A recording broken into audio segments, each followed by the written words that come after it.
All right, guys, we are live. Episode 177 of the Shooter's Mindset. Thank you guys for tuning in tonight. Nikki Clevenger is joining us. What's up, Nikki? I just put the last bite of Nutty Buddy bar in my mouth. You could have introduced somebody else first. Well, Jen was blacked out. Nutty I'm Buddy great. bar? I'm prepping. Yeah, I'm prepping for NRA. That's what I'm doing before I sat down here. And all right. Well, I'm not going to NRA, so I'm a little sad over that, but that's no here, no there. We'll talk about it later. Boo. Party pooping over here. I wanted to try my whole thing about NRA was chicken and waffles. I just want to fucking go there. I just want to go to a restaurant, try some authentic chicken and waffles, and it's ruined. It's all over. Now it's over, and my NRA is done. Jennifer Seymour joining us. Sorry, Jen. Huh? Is Atlanta supposed to be the hub of chicken and waffles? I thought it is the hub. Gladys Knight's restaurant. It's the original. I think chicken and waffle. It's supposed to be gold, like that. All right, I don't know, but I can't try it and I can't tell you because I'm not going to be there. So a separate time. But Jen, what's going on with you? Not much. Just got back from Texas from teaching at the A Girl and a Gun conference. That was fun. I taught them how to quad load and dual load and match saver. I had this one girl that was so excited. All she wanted to do, she was like, have you seen John Wick? He does this really cool loading thing with this shotgun. And I was like, oh, with a match saver on the side of the gun? Yeah, I think that. I was like, well, you're going to learn that in my class. And she was like, shut up. So then I taught her and she's like, can you take a video of me doing that so I can send it to my husband and show him that I learned the John Wick? And I was like, honey, we've been doing this long before John Wick, but yeah, we'll take a video of it. She was so excited. I think the John Wick is actually a different move, but yeah, whatever. Go with that. I haven't seen the movie, but she said what she said made it sound like it was a match saver. She was like, he pulled like a shell off the side and put it in. I was like, sounds like a match saver. Yeah. He did like a weekend load or something too. Yeah, he was doing the weekend stuff. Old Taran Butler's still kind of hip to the old school a little bit. Because Taran Butler's still really fast at it. Yeah. He probably does that faster than I quad load. Right. Guest of the hour here, pro three-gunner, best-looking man in three-gun, supposedly, according to us here on the panel. There we go. He's our number one. There's no official stamp on it. It's not like approved by anybody, but it's approved by just us, I guess. Hey, you know what? I'll take it. Yeah, and it's Craig Outzen joining us. What's going on, buddy? Not too much, you guys. It's good to be back. It's been a while. Yeah, it's been a while. We had him on episode 62 of the Shooter's Mindset. There's a link in the description of the YouTube video if you want to go back, way back. I think it was about 2 years ago in 2014, I think, that we did a show with him. So if you want to go click on that, you can do so. Link in the description. Show sponsors here, the folks over at Tactical Shit. That's shop.tacticalshit.com for all your tactical shit needs. All right, 80%. Adams Arms Uppers. They got clothing, slide work, you name it. They got it over there. Check them out. We got a discount code coming up later in the show for them. Also, the folks over at Tandem Cross. They're making good guns great. The rimfire. For all your rimfire needs, check out the folks at tandemcross.com. And if you got one of those old 1022 rifles that really aren't working right and they're all rusted up, they got some replacement parts to get them up and running again over at tandemcross.com. All right. Badman Bullets, the preferred choice for competition shooters. That is Badman Bullets. Check them out at badmanbullets.com. They have some very affordable projectiles, reloaders out there. So give them a look if you're trying to save a coin or two. All right, Q&A section. If you're on the YouTube side of things, it's like on the top right corner. Just join the conversation there. I'll pull those. There's a post that just went up on the Shooter's Mindset Facebook page. Just posting the comments in that post, and we'll pull those and we'll get them over to Craig throughout the day, okay, or throughout the night here, about an hour long about. Send me questions. Yeah, they all come my way now. It's like no one wants to talk to Jen over there on the Facebook side. Yeah, come to Facebook and ask questions there because those are my questions. Yeah, give me less shit to do. I just don't like to switch. I just don't want to switch screens and stuff. So Anthony will mispronounce your name anyway. Yeah, I can't get all my screens set up. Truth. If I don't say your name and you put in a question, it's probably because I couldn't say it and I didn't want to screw up live, so I just said your question, not your name. So there you go. Truth. Telltale way. All right. All right. Well, for those who aren't familiar with you, Craig, tell us a little bit more about yourself, kind of how long you've been shooting. Oh, man. All that kind of deal. Kind of seems like forever. I started seriously competing in about 2003, 2004. Shot my first local match probably 2002. Started a little local IDPA club. Chased down USPSA stuff, started shooting a lot of pistol, started kind of building a little bit of a skill set there. And a local guy was having a 3-gun match every so often. It was literally his own targets he'd take out and set up, and he'd set up some stages, and we'd shoot that. And so on a complete whim, I wound up with a surprise vacation time, and I went to Rocky Mountain 3-gun. So that was the first major match I ever went to. And of course, got completely waxed. It was horrible. But I was hooked. It was cool, right? There's a lot of perfection and really razor edge performance that goes to pistol, and 3-gun's a little more. You got to be 95% at everything, or there's a little bit more leniency there. And so I started pursuing that and kept going. Obviously, with there weren't that many big matches, that type of thing. Once we got rolling, got some more big matches going. 3-Gun Nation got started. Got picked to be on the show, did that, and this whole thing went kind of nuts with sponsorship and industry involvement and product stuff and all of that. And I love it. It's just been fun. It's just been been kind of a neat ride. Met a lot of great people. Get to help out folks. Get to teach a little bit. All kinds of stuff that I really enjoy. Yeah, excellent. It's 2004, right? There wasn't much going on back then. There was 4 matches. There was USPSA Nationals, which a lot of people didn't really consider. It was struggling. There was the CMMG match in the Midwest. There was Rocky Mountain 3-Gun and MGM Ironman. And those were kind of the big 4. At the time, there had been others that had come and gone, and Mystery Mountain was running at that time too. So let's call it 4 or 5. I don't know if Benning was running at that time. Benning came on a couple years later, but that literally was your 4 matches if you made all of those. And then and it would just spread all over the place too, probably, right? Yeah, so New Mexico, Idaho, Arizona, CMMG. I can't remember where it was in the Midwest. DPMS used to have a 3-gun up at their place in Minnesota too, occasionally. So yeah, 5 or 6 across the country. And then, we've grown to the point where we are now, where you've got major matches, almost, at least 2 or 3 majors every month throughout the warmer parts of the season. Yeah, first time, like I said, back in the day, am I feedback? Yeah, you have an echo. All right, that sucks. Hold on, is it out? It's out. It's out. I think so. First time we had you back on the show was 2014, episode 62. We have a link in the description. We talked about it earlier, but a lot has changed since then. What's new? What new sponsors, new guns, new class divisions? Oh man, going on? Couple new sponsors. Big one is Zero Delta, just coming on.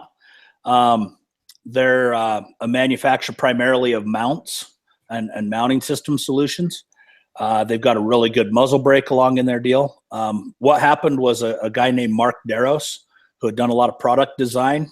He's kind of one of these typical firearms stories where you have somebody who's doing some really neat stuff from a design standpoint, from an engineering standpoint, but they're having a hard time on the manufacturing side. So Mark had always kind of had, some struggles getting somebody to either make his stuff or come up with a way to fund that.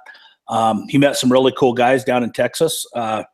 John Burke's the president, but they own a company called J&B Industrial Services, and they're a huge manufacturing company. They like to make stuff.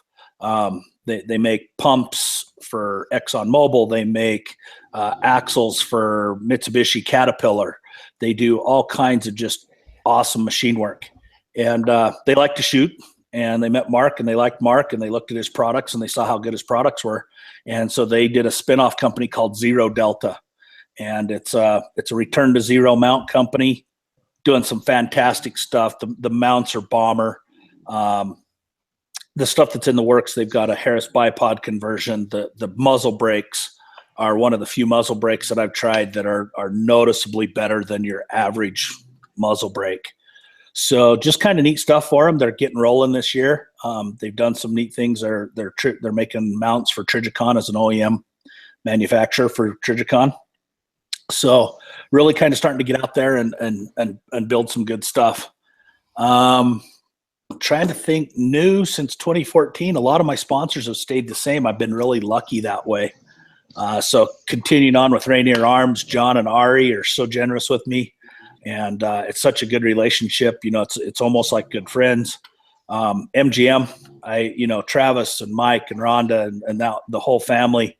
It was crazy. Wyatt Gibson's 18 now, right? And it's like, man, I've known that kid since he's 8, 9. You know, he's so much less Alfred P. Newman looking from Mad Magazine, and he's become this little adult, and it's just crazy. So, that's always going to be a great relationship. Barnes is still here. Jessica and Thad at Barnes do a great job. I mean, they just make some incredible rifle ammo, but they're really good to me and lots of support. And so, yeah, all down the line, sponsors have stayed a lot the same. Elf triggers, those things are they're running crazy. I love them. They're exactly what I want in a trigger. I need a really strong reset, so I love that about them. So, yeah, can't complain. Sponsors are doing good. Not so much new divisions. I still shoot primarily open. I'll still shoot a tac scope match here and there. Dabbled in PCC. We can talk about that more later. Yeah, we're going to talk about that later. Yeah, nothing too crazy about guns. Guns have just stayed on the same. Started shooting proof barrels a couple years ago. I don't know if I had those at 2014 or not.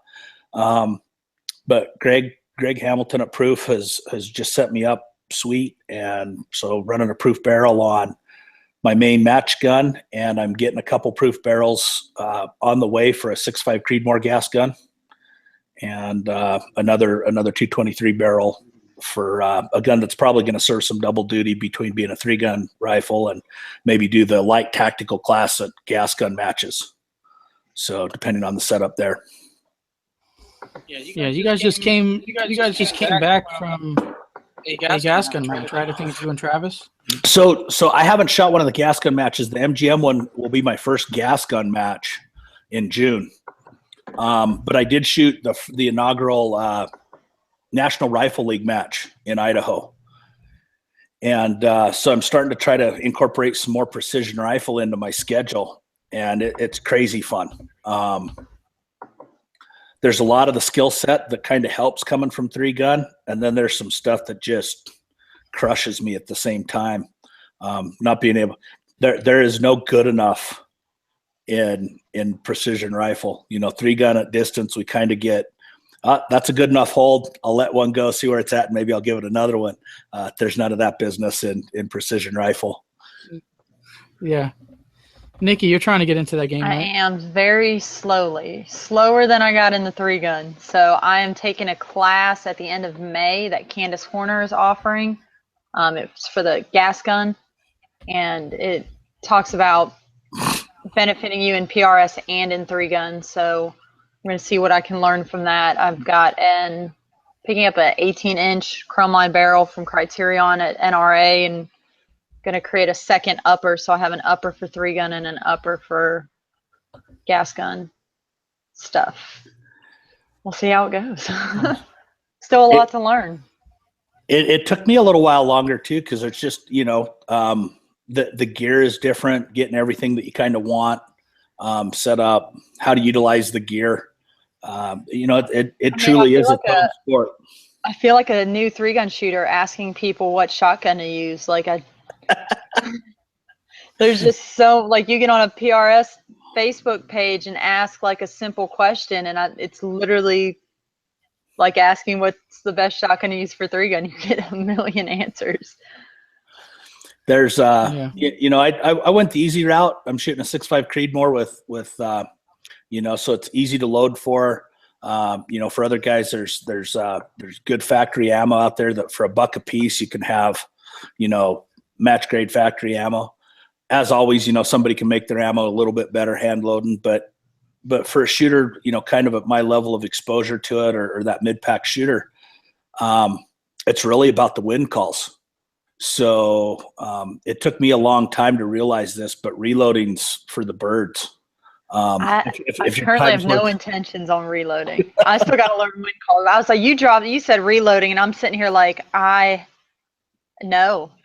I'm nowhere near ready to even consider reloading. Nowhere near. Yeah, and reloading for 3-gun or pistol is one thing, but reloading for precision rifles, another couple levels of detail and complexity to go with that. So it does make it nice to be able to have a caliber that you can go buy good factory ammo for it and work on your skills and work on shooting and do that sort of thing. But there's just like everything else, there's a ton of hot rod calibers. If I had to give like just an opinion on it, precision rifles blowing up like they're 3 years behind on the road that 3-gun was on. So they blew up a couple years ago, and now they're trying to find their feet. And there's a lot of different matches trying to do a lot of different formats and seeing what people like or testing all that kind of thing out. And at the same time too, there's this whole cottage industry of cool stuff that people are making for the game. And so some things change that and some things don't. And there's just a lot of availability, and I'd term it as there's a lot of things going on where people maybe don't know what's going to work or what's not going to work relative to a bag or a really tricked out bipod setup or something like that. So there's a lot of experimentation going on, and a lot of new stuff. So it's pretty exciting. But at the same time, it makes it a little intimidating for the new guy, the new shooter, to come in and keep track of everything that they might want to keep track of. I'm not intimidated by the gear. I'm completely intimidated by the wind. Yeah, the technical aspect of it is the only intimidation I have. I went and shot a PRS match, my first one, and I didn't know anything. But it was fun, and everybody was very welcoming and helpful and loaned me bags. I had some bags there, and it came down to wind. I mean, the one stage that I did really well on was like a stage that had trees lining it, so it really sort of protected from the wind a good bit. And the others were and with PRS, you have 10 rounds to hit 10 targets or 10 rounds to hit 8 targets. So it's not like 3-gun where I could shoot and see where the splash is and then adjust in, walk it in. Like there is none of that in PRS. That's not how it works. Yeah. You're like supposed to know where it's going to go and make it go there. A little more picky. Yeah. No, and learning the wind, learning the wind's a dark art. There's, so at this last match, I know the technical aspects of how the wind works. I can look at some terrain and see, make a pretty educated guess as to what's going to affect what. And, up canyon winds in the afternoon off of a hot valley, all those kinds of things. But there's some folks out there that their skill set with reading that wind is pretty mind boggling. And there were some guys out there just killing it. I mean, it was just impact. I'm wondering if it's just an experience thing. Like you just shot that many matches and you kind of learn it along the way, because you can buy fancy equipment and stuff to tell you to win, but it tells you it where you're standing, not really 800 yards away where that target's at. So it's still kind of a guessing game. I remember training and he's looking and he's like, do you see how the grass down there is moving? And like, there's a whole 100-yard field, 500-yard field in front of us. I'm like, what part of the grass, babe? The grass all the way down by the target, the grass up near me. Well, you see how there's like a valley and it's like the land kind of has a swell. And I'm like, no, what are you talking about? The grass? And see how this section of grass is going this way and this one's going this? All of it matters. I'm like, no. Yeah, we have some funny comments come in. What on the YouTube side, Jen? What do you have? Yes, my friend Johnny Scott that wants to arm wrestle me last week. The one that wanted to arm wrestle me. He wants to know, Anthony, are you ever gonna grow your beard all the way out? I tried it. I tried it a couple times. Oh, Anthony wasn't ready for that. I tried it a couple times, and that's harsh. I don't know if I need.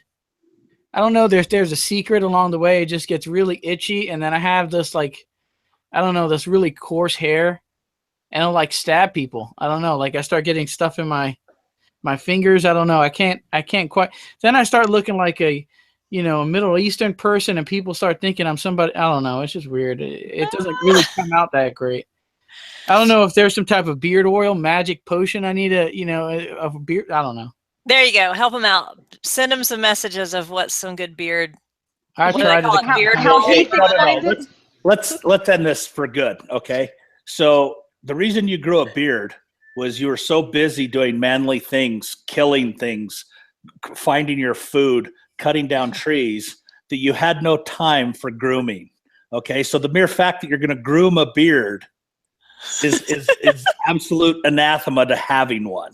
Yeah, this is real. It's just this point where it comes to it just looks really ugly, and then I end up. You just got to get past that point. How Heath explains that there's just an awkward stage, and once you get past the awkward stage, it's totally awesome. But there's just it's like growing your bangs out.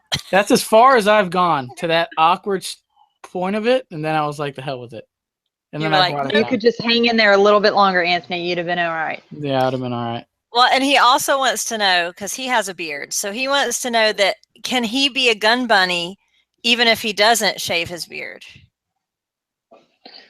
If you put beads in it and you braid it. I mean, it's only fair. Are there going to be gun bunnies at NRA? Yeah. Is there free stuff at NRA? Duh. I mean, The NRA is the worst with the crates. There you have it. It's like opening a gun bunnies. It's like opening a bag of cat food at a dumpster. There they come. Oh my God. That is the worst and best way to put it that I've heard so far. That is hilarious. Casey Pratt just wants to know. He's like, dogs or cats? Question mark. So Casey's awesome.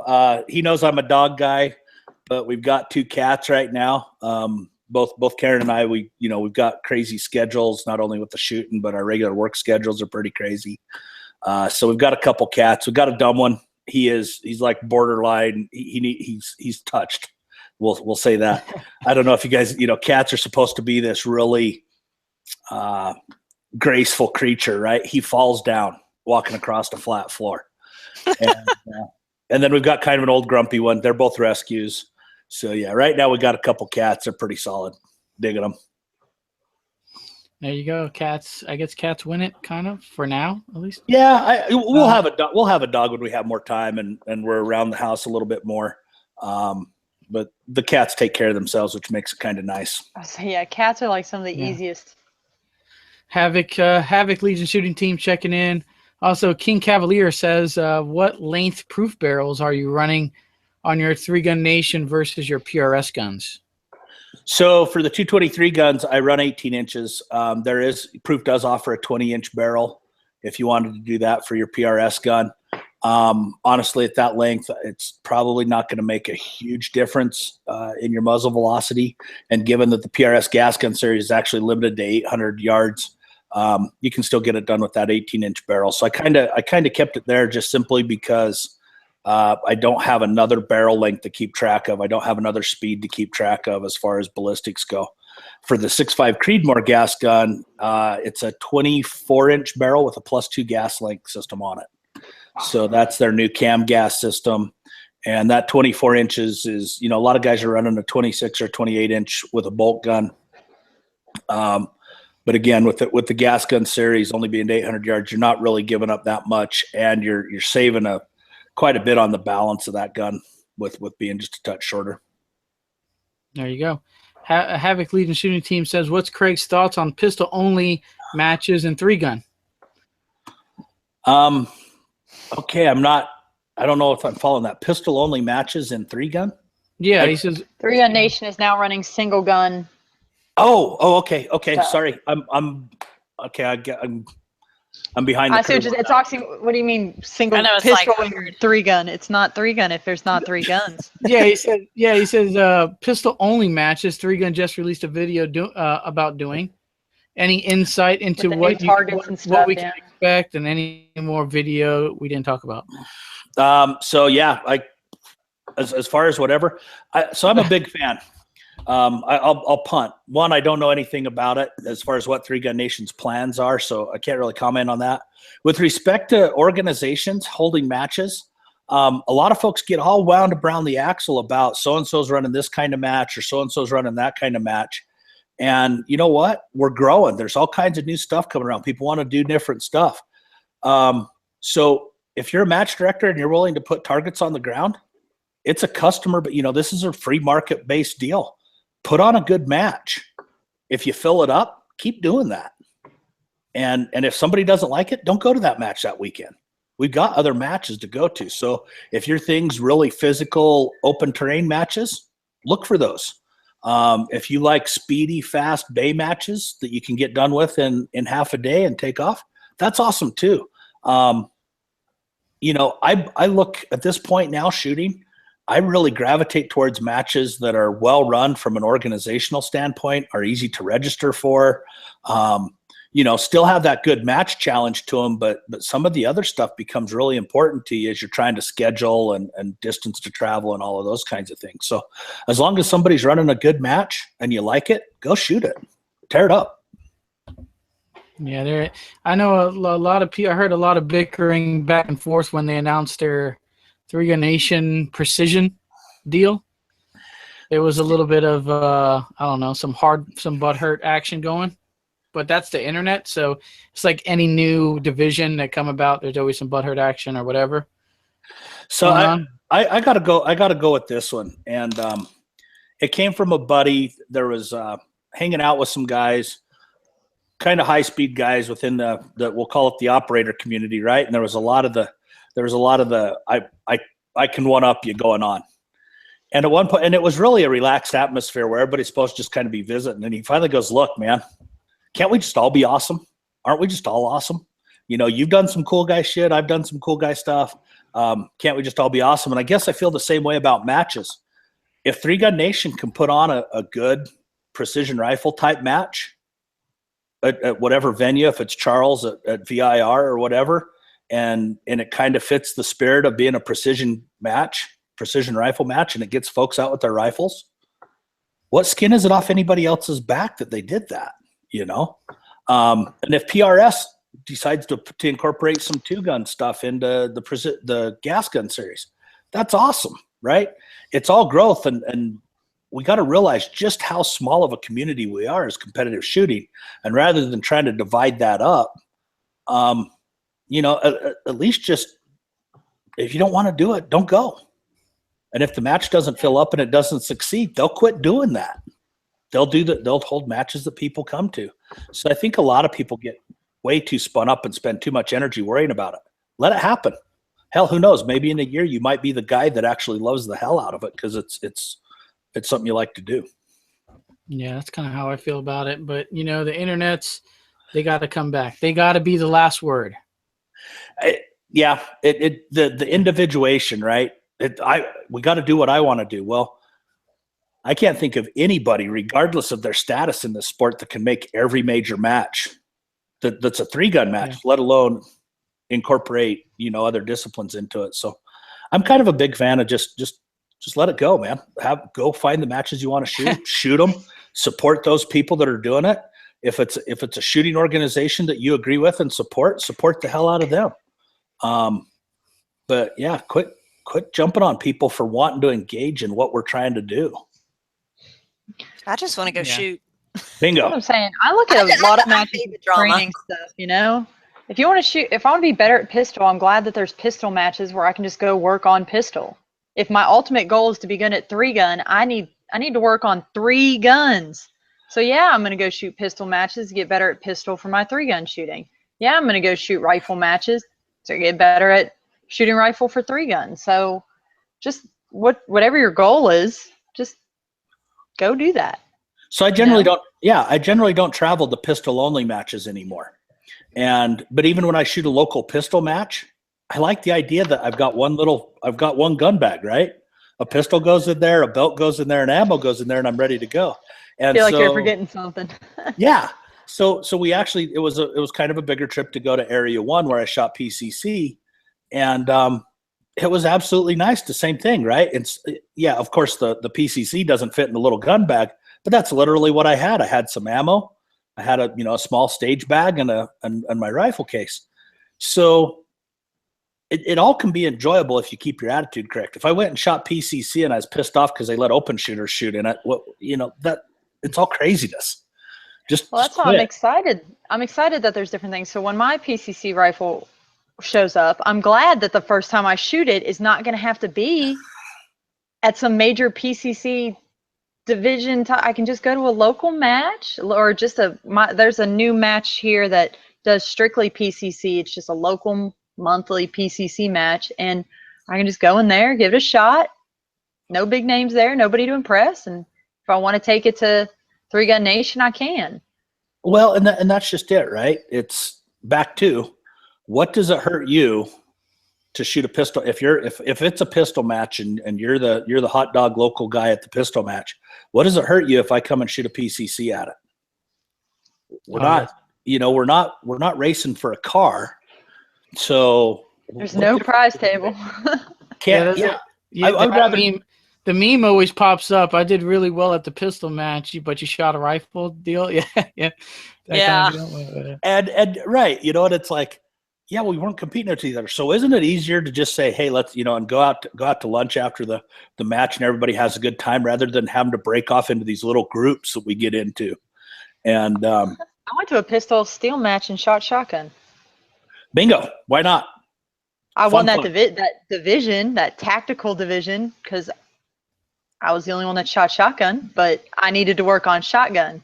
There was probably somebody pissed off and saying, well, shit, now the overall standings are screwed up because some chick showed up with a shotgun and thought she was cool. There was one dude, you didn't notice him, but he was there. Like, why is she shooting a shotgun? Everybody else is shooting pistol. And he's mad because all year long he wanted to win overall. Yeah, and a local match. He wanted to win overall at a local match, yeah. And he ruined his dreams. At least that month he did. I grew up shooting trap, and like I said, I really try to refrain from like bad mouthing other shooting sports. But there's some shooting sports out there that have a very strict etiquette profile and a very strict, or at least something that makes it very hard for that new shooter to fit into. And so, if we want to keep growing and we want to bring all these folks in, we're at a point where so many new shooters aren't the traditional, I grew up hunting, so I'm going to come and shoot a sport or that type of thing. It's their first introduction to guns. It's their first introduction to the gun culture. So why can't it be welcoming rather than, oh, you brought the wrong gun and you've got the wrong belt on and all of this kind of stuff. We had an RO at the last match we were at. He's got a 16-year-old girl crying because he's on her about her pistol position, and he's using rules that aren't even in play at the match. He's trying to impose USPSA pistol rules at a 3-gun match, and it's like, seriously? Now, thank God this girl she's a little more experienced. She's been shooting for a couple years, but if that would have been like her first exposure at a big match to how ROs treat shooters, what the hell, You had a sour taste the whole way through. Absolutely, and for the RO, man, that's you might have had a dad that was willing to stomp a hole in you for making his little girl cry, over a nothing deal. Oh yeah, I can see that happening quick. It's so funny talking about winning overall. People that, find out what I do. Like today I was in a class, and so we had to go around the room, say our name and something interesting about us. And I was like, my name's Jennifer. And my manager was like, she shoots guns. I'm like, oh God. I wasn't sure if I could say that, but yes, I shoot competitively. So people are like, well, did you win? Do you win? Like, people don't realize what it it's more complicated than that. I'm like, I had fun, and to me, that's winning. So I'm going to call you out a little bit, and obviously nothing personal, but we find people all the time that go like, I'm nervous about saying that at work. Can I say that at work? Can I do this at work? And at the end of the day, have you ever said something like that in that type of environment where people did instantly become curious? Like so as shooters, again, be kind, all welcoming, keep that smile on your face and go after it. Karen, my girlfriend, a lot of people know, she worked for the NRA for several years. Well, she's now a nurse. So obviously she's around a lot, a higher propensity of people to not be real sympathetic toward the gun deal. But the same thing, the first thing people want to know is, oh, do you compete or do you do this or do you do that? there's always some curiosity about it. So it's a great opener for us to keep Good conversation. Yeah, to kick conversation open and make sure people are comfortable with it. Mm-hmm. Yeah. Good stuff. We keep dropping out. Nikki dropping out. Everybody's dropping out. I don't know. It's connection's garbage on this Well, one. my internet just I'm plugged into the wall, and my internet just went out, and it takes a while to crank back up. So that's when I disappeared. Are we going to hear old modem sounds here in a minute in the background? Yeah. Maybe. Yeah. All right. So switching topics here. 1 year ago, I think it was 1 year ago. Just took a while, I guess. The Shooter's Mindset put together. There was it started, I think it was Tish Hauser put out, or somebody shared something on the top 10 chicks in 3-gun or competitive shooting, right? And everybody, all the girls got all wild up over it, right? Everybody, I don't want to be on that list.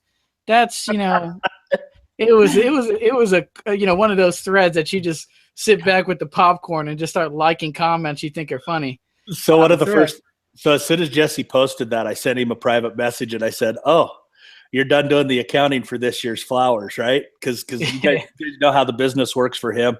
They're really busy in the spring as they get things going, and then it kind of settles down to a point where he can have more free time. And that's exactly. I saw the post and I was like, "Oh man, he's got free time to start stirring shit and keep it going." He's stirring some shit up. So I'm like, let's just make it all funny and let's put together top 10 dudes list, right? And you happen to be number 1. I think it was the Mohawk. At the time, the pink Mohawk, it driven you over the edge over some fierce competitors. It was Brian Ray had a no shirt picture, and it was that almost put him. Video. We should share it again. Isn't it coming up in your Facebook memories yet? We should share it again. I've shared it a couple of times, and it was really funny, and it went around well, and it was just to kill that whole kind of thread on it. So we just put some random dudes. I don't know where Chris Costa came in there. I just kind of threw him in there. I think at the time he was doing that Japanese walk, model thing. He just had I just had to slide him in there, but it kind of was the oddball pick. But it was funny. I mean, to this day, do you tell your girlfriend that she's lucky? Oh, she knows how lucky she is. Yeah. Let's be honest. Out of all my great qualities, it's really my humility that stands out. So she's totally aware of that. No, no, we had a good laugh over that. That was too funny. And let's be honest, I was pretty proud to beat out Brian Ray because that's one sexy man. You get him with the muddy bare feet running around there in the southeast getting eaten by bugs, and that guy's got it going on.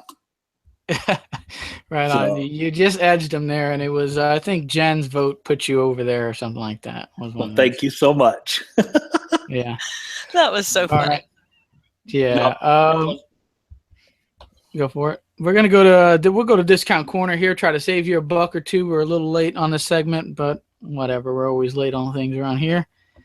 Jen, you want to kick us off with Discount Corner part? Yes, you can get 10% off on Carbon Arms shell caddies or chest rigs or ratchet belts. Those are awesome. So all my ladies that took my class that liked the shell carriers that you were using while you were in the class, those are Carbon Arms. You get 10% off with TSM10 at carbonarms.us.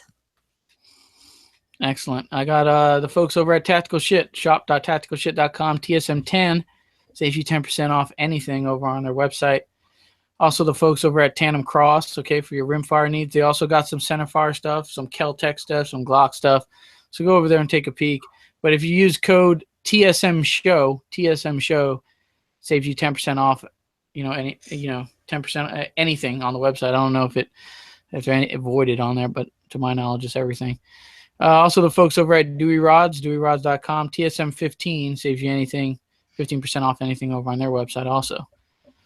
What do we have? Tactical, TSM10 saves you 10% off over at Tactical. They got a lot of wicked stuff coming out. They got their 9mm stuff I'm hearing, causing some buzz, some PCC stuff. Their adjustable comp is another thing that's, a lot of people, a lot of Florida people know about it, but when you stretch out from the state, it seems like people kind of don't know much about them. Check out umtactical.com and check out their Rage compensator, fully adjustable. Comes in 9, 7.62, 5.56, all those fancy calibers. They have them over there. The folks at Taran Tactical Innovations and Taran Butler, it's TaranTacticalInnovations.com. TSM10 If you want the best shotgun, I'll just kill that debate. The best shotgun in the world, I guess it's a Benelli M2, the John Wick one or something, where he does that fancy reload. But then I guess you can have a Browning. I don't know, whatever. But it won't save you. It'll save you 10% off of Benelli M2 and anything over on the website. Lastly, you got RANCLP. That's ranclp.com. Mine's at 16 for 15% off. RANCLP.com.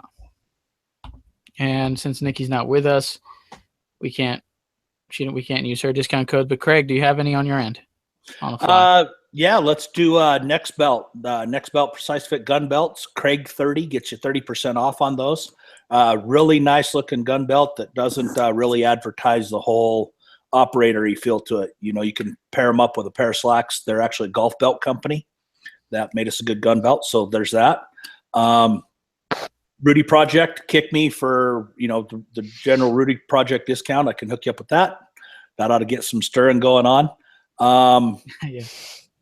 If you're very interested, I can also hook you up with US Optic Scopes. We come out with the new B20 B series scopes. So the B10, B17, and B25 scopes, completely revamped from the legacy scopes and tons of improvements. So anybody that has some questions on those, that's a little bit higher priced item. Usually takes a little more, explanation and talking folks through the options, but happy to get you hooked up there. MGM CO10 gets you 10% off at MGM. Trying to think if I've got anything out there on codes. Most all of them are up on Jesse's 3 Guns and Gear. So check that out too. So yeah. All right. There you go. Any live ones that came up about on the Facebooks? No, but you can look later because there's some advice about your beard. Oh, plenty of advice. Oh, thanks. Now I'm gonna grow it out. Hopefully, we'll see if I can get past the weird stage. But see, now I work at a gun range, so it's almost mandatory. So I might as well just let it go. Yeah, you got to be tactical. You got to have the long, straggly beard. Yeah, I much prefer a clean-shaven beard. I'm a clean-shaven beard. I like beards, but I like it to be neat, not like Castaway. No. Tom Hanks. Nothing like that. I won't tell you what I think long beards look like. Okay. Not live. Well, we did a recent show with the folks over at Trojan Firearms. We talked a lot about their new PCC rifle. It seems word on the street is you own one of these and have been testing it. What are your thoughts so far? So yeah, I was lucky enough to get one of the first ones that takes the. Actually they designed it around MBX mags because there was only kind of one generation of those mags, so there's a lot less spec adjustment to go with rather than trying to chase down all the different generations of STI and SVI mags. So I got the gun probably a week before Area 1. Got to put a little time on it. Since then, I've done some more testing with it and running it. I've got maybe 900 rounds through it so far, and I haven't had a malfunction that's attributable to the gun. So most all the PCCs have a little bit of a hard time with hollow point ammo. So had some hollow points that won't run in it, but we expected that. But other than that, I've run everything from some powder puff loads all the way to my open gun loads. It's run like a top. All of my MBX mags work great in it. I've got a couple SV mags that will work. I've got a couple SV mags that won't.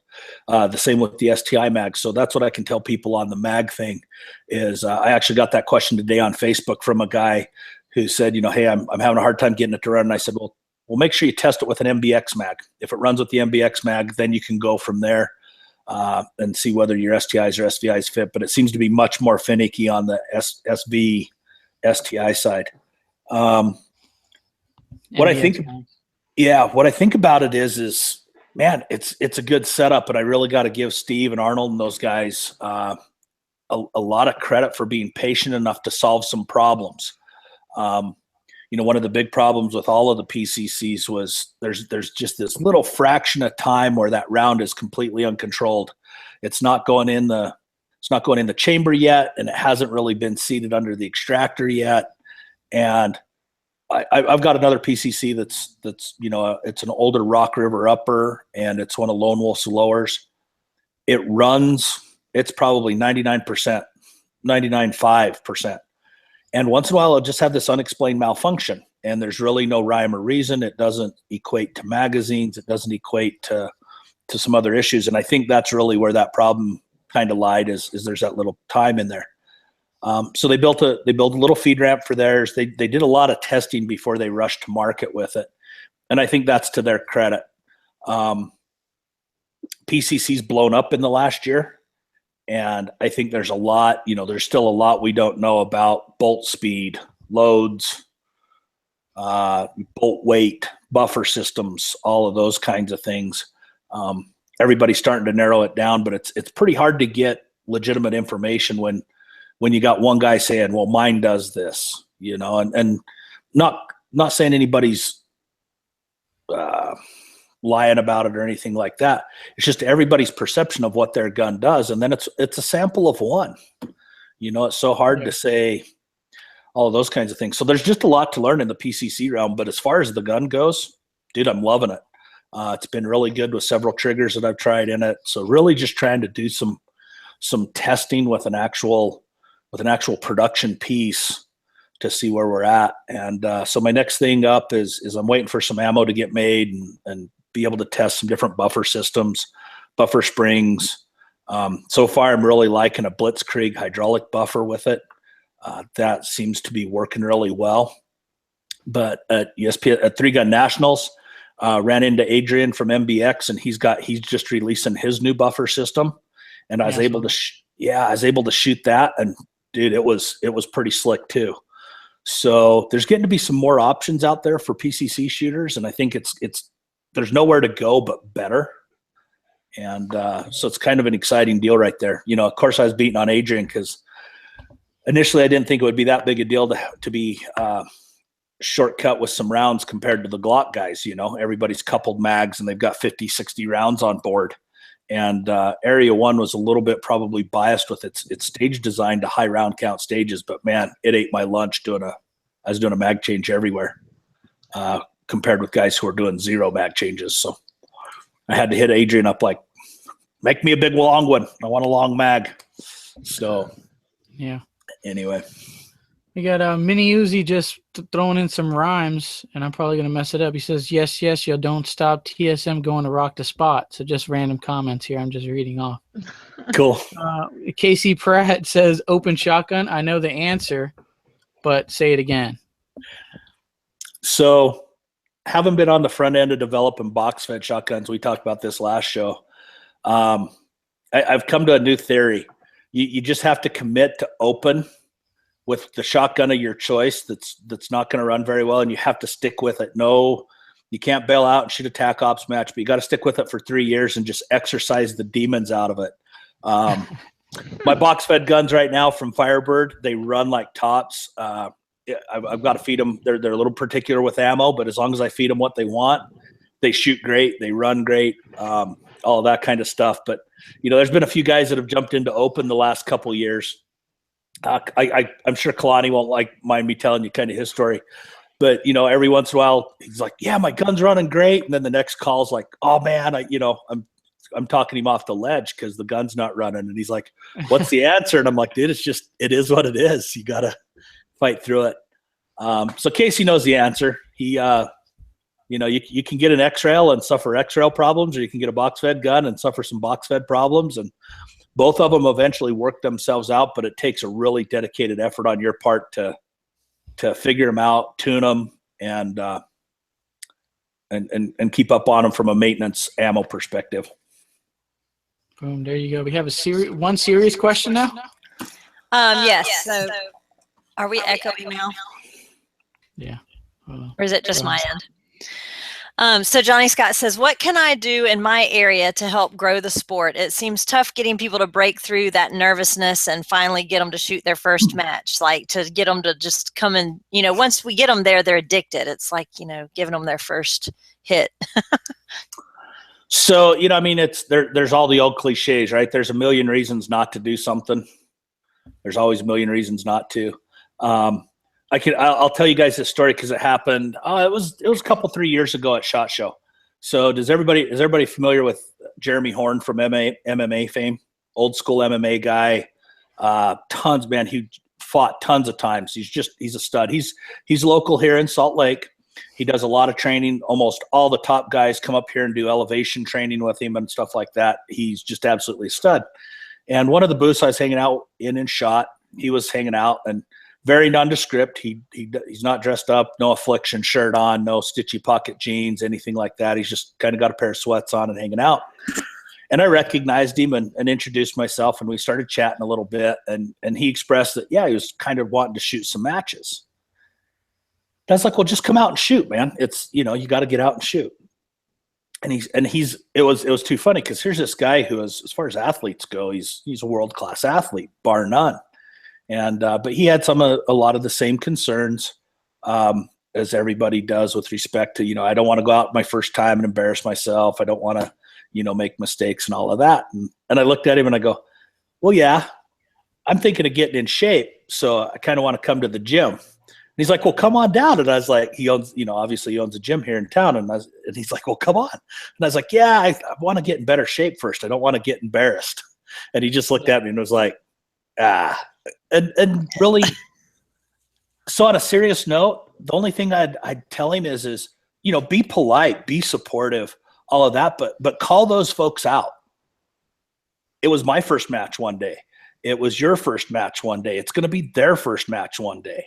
Let them know you're going to be, you're more than willing to help them, be supportive of them. If you can't be there, you'll hook them up with some cool guys. I've done that before, made a phone call to the match director and said, hey, I've got a friend coming. Can you make sure you squad them with somebody that'll kind of show them the ropes? But essentially to get over that hump of that final, like, I don't want to do this, you just got to call somebody out and say, look, man, you're no different than anybody else going to their first anything. It was everybody's first time at something. So just call them out and take them. I think that, and I think equipment is a barrier. I think a lot of people are like, I don't have the right stuff. So I've gotten where I'm like, hey, you can share my shotgun and rifle. It's kind of difficult to share pistol, but you can come and, I can shoot it and then come off stage and hand it to you and you can shoot it. It's no big deal. So I know Jesse does this. I'm sure there's plenty of other people, but Jesse and I have talked specifically about this. I have a box of gear. If I know I've got a first-time shooter, I have a box of gear. So as soon as they say, I don't think I have the right gear, here you go. Me too. I have a whole nother belt, a holster.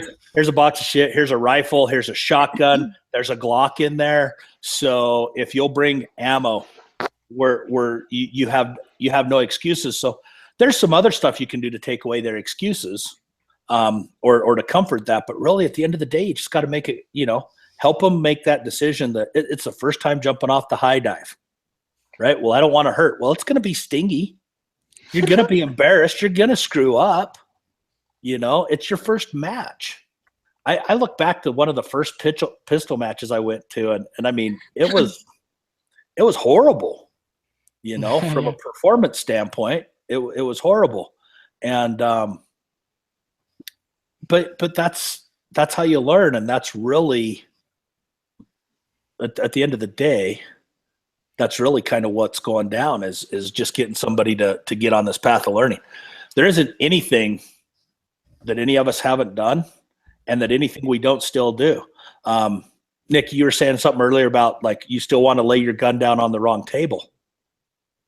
When you're getting rid of a gun and you see a table and a bucket, sometimes, your brain's interpreting that table as a dump. It happens. It doesn't matter how good you get. It's just whether you can correct those mistakes. As you get better as a shooter, you got more capacity to correct those mistakes. But it's not that anybody doesn't think that, or that it doesn't compute once in a while. At one of my first matches, I took a knee and braced off a table shooting a pistol at 15 yards at a 15-yard target. Dang. I don't do that anymore. Yeah.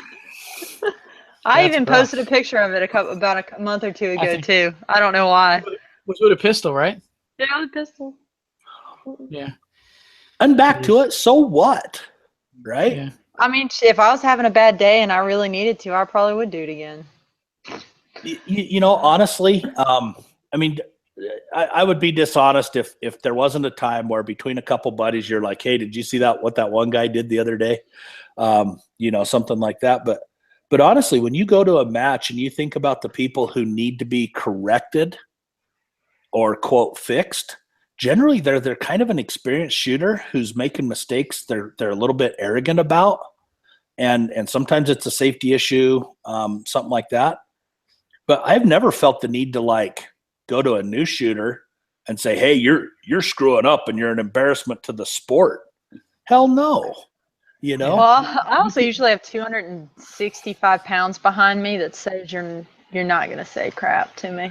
Well, and you know, I mean, that's a whole nother bonus too. But you know, people are like, well, I can't believe that guy's here. Well, why aren't you over helping him out then? Or, you know, why aren't you, you know, and being supportive of them? If it's especially super new shooters, I'll watch them, and it won't be like that they can't shoot. It'll be little gaming things and like how they, you know, maneuver the gun. And I'll be like, come here. I just want to talk to you about like how you did that one thing. It's getting really close to breaking the 180. You almost swept your feet, you know, or whatever. I'll be like, just do it this way and it'll be a little better. Or if you do this a little faster. There's one guy that, fast shooter came out. He could shoot fast, but he was like fumbling around with where he was going to stand to shoot during the thing. And so I said, come here. I said, you have the potential to be an excellent shooter and you're going to be like killing us all in a year and I'm going to regret this. But I want you to do it this way. At the next stage, I want you to look at where you want your feet to land when you do your walkthrough, and you look at that spot and you land there instead of trying to shuffle of where that sweet spot is. If you can just do that on the next stage and try it, and he now is smoking us all. So I'm like, why did I ever tell you that? No, I'm still glad I told him that. But little things, if you help them out, can go a long way. Well, and like I said, you know, never be non-supportive to that new shooter. Make sure they're supportive, but there's no reason to be dishonest or to try to play some kind of game with them. Obviously, they're not going to come out and win a match. I say this, I've got a good buddy that started shooting just about a year and a half ago. And so we shoot together quite a bit and been coaching him a lot. And so I get away with saying stuff to him a little more often than I would other folks. But that's what I told him, you know, kind of on the first deal is like, do you think you're going to actually go out and impress somebody your first match? I mean, you know, other than, hey, good job at your first match, you didn't wind up with a hole in you. You're not going to win that first match. You're not going to set the fast time at anything on that first match. You're not going to, you know, all of those kinds of things. So go out with that attitude that if you shoot within yourself, you'll always finish better than you thought you will. And I think that's, you know, be supportive and also I always tried to look for the positive too. So even if like I had a terrible match, at the end of the day, I'd go home and be like, watch my videos and be like, well, at least I look good. You know, so that could have been worse. That beard oil's totally paying off. Look at that. Perfect balance of sheen and luster. I do think got to find the positive in something. I do think it's good to find the positive thing. Like there was one match that I didn't do very well. I just had, I don't know, mental issues. But there was one stage, and one of my things is getting into position fast, you know, and there's this one kind of blazer stage, and I ran to this position. And I mean, I was like a robot, like, boom, all of a sudden in like my shooting position and immediately started shooting, but like before the dust settled. And I was like, that one thing, I did it well. That was an improvement for me. So that's all I took out of that match is that I got into that solid shooting position really fast, which is good for me. No, and you know what? That's the other thing. Once you get that person out, let them know what they're doing right, you know. But for the question, right, that initial deal of getting people over that hump, that just because really what it is it's the fear hump. Whatever excuse they've come up with, gun, gear, belt, all of those types of things. The real thing that they're fearing is that exhibition of inadequacy or actually people seeing firsthand that they're not good at what they're trying to do. But that's for everybody. I don't know of very many people who came to this sport the very first time and crushed anything. Yeah, I don't know anybody either. Yeah, we have a question here that Leo put in earlier in the show notes. He says that you have been in the game for a long time. Have you seen a lot of you've seen a lot of shooters come and go? What's your take on the new / next generation of shooters, and what advice can you give those looking, you know, for success and longevity so they don't kind of fizz out? Wow. So yeah, it's kind of weird. We talk about this, and you know, I'm really lucky. I get to talk with Jerry a lot. I get to spend a lot of time with Mike Voigt, Pat Kelly, spend a lot of time with Bruce Pyatt. Some of these guys have been shooting. Well, they go back to where their first wins at Soldier of Fortune were in the 80s, early 90s.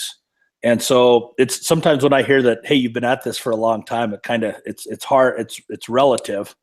But I think the first thing that I tell folks, as far as like new shooters coming into it, or the new generation of shooters, is one, be really grateful about what you're getting to do. There was a time where running around with a gun at any type of gun range was totally verboten. That was craziness. You didn't do it. We still see that at a lot of, gun ranges where, 1 shot per second, no drawing from a holster and all of those kinds of things. So be very grateful that you've got organizations and kind of a big group of people pushing that you can be doing that. The second thing, and I find a great deal of enjoyment from this, but I think it'll help everybody either, not only play the game a little bit better, but sit down with, if you get the chance to sit down with people who have been doing it a long time, be respectful of the changes. I think kind of societally and generationally, we've kind of come up against a bunch of, kind of a flavor within our society where we dismiss the past because the future is always going to be better. And what I want to do now is better and faster and quicker and more modern. And while all that can be true, there's still some folks out there that, one, they can still shoot like crazy. And knowing where you came from and where the sport came from, it's kind of fun to watch some of the arguments and talk to these guys. And they're like, oh yeah, we had that argument in 91, such and such and match. And this match had this problem and that's how it went down. And so I think that allows you to have a little bit more longevity when you have a little bit better of a perspective. If you came into the sport, say at the height of 3-Gun Nation Pro Series, and you thought that Bay type matches were it, if that was your only exposure, and then you went to a big natural terrain match, I can see where you'd be like, this isn't my thing, or I don't like this, or it's different, whatever. But kind of realize that all kind of falls in under this whole umbrella, and actually kind of learn to enjoy it. Some of those, some of these guys can give you a perspective on that. Kurt Miller and Eric Miller, going all the way back with Rocky Mountain 3-Gun, JP. Denise and JJ have done a good job running that match in recent years, but the whole history of that match is really cool. Like I said, the history of MGM Ironman. When you meet Mike Gibson and then you hear kind of the history of MGM Ironman, you can see how it came to fruition right away. And so some of that's pretty enjoyable, and that I think helps you have longevity in the sport because you understand it, you understand its history, versus just coming in and playing for a couple years and then getting out.